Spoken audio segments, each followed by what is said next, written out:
Loser बेटे से दुखित मां सोनिया गांधी का कहना है कि सरकार नेहरू के लेगेसी को मिटाने की कोशिश कर रही है। कौन सी लेगेसी, कैसी लेगेसी?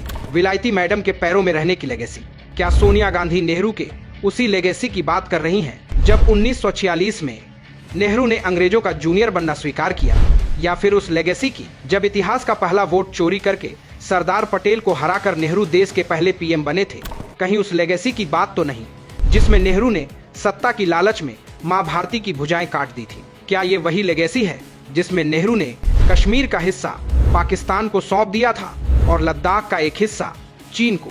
क्या सोनिया उस विरासत की बात कर रही हैं जिसमें देश की जनता को नेहरू ने आलसी कह दिया था, या फिर उस फैसले की जिसमें विलायती दबाव में लेजेंडरी नेहरू ने भारत का पहला आर्मी चीफ एक अंग्रेज को बना दिया गया? सोनिया जी, क्या ये वही लेगेसी है जिसमें एनसीईआरटी किताबों में संविधान निर्माता आम्बेडकर को नेहरू चाबुक मारते दिखते हैं? क्या ये वही लेगेसी है जब 1962 के युद्ध में हमारी सेना को बगैर जूतों के युद्ध के मैदान में मरने भेज दिया गया था?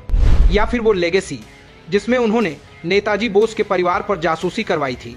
याद है वो लेगेसी जिसमें अयोध्या के डीएम को रामलला की प्रतिमा हटाने का आदेश दिया गया था? वो लेगेसी जिसमें सोमनाथ मंदिर के प्राण प्रतिष्ठा कार्यक्रम में राष्ट्रपति को जाने से रोका गया था? या वो अध्याय जिसमें बाबरी ढांचे के पुनर्निर्माण के लिए सरकारी पैसे देने तक की पेशकश की गई थी? आखिर सोनिया गांधी किस लेगेसी की बात कर रही हैं? कहीं बाबर की कब्र तक जाने वाली लेगेसी तो नहीं जिसकी परंपरा राहुल गांधी ने बढ़ाई थी?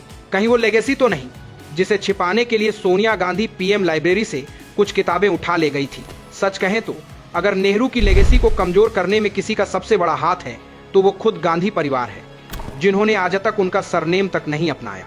और रही बात नेहरू की लेगेसी बढ़ाने की, जिनके लिए कांग्रेस ने सरदार पटेल, भगत सिंह, बोस, आम्बेडकर, वीर सावरकर और ना जाने कितने ही वीरों की लेगेसी को कुर्बान कर दिया। नाम बदला है, नियत नहीं।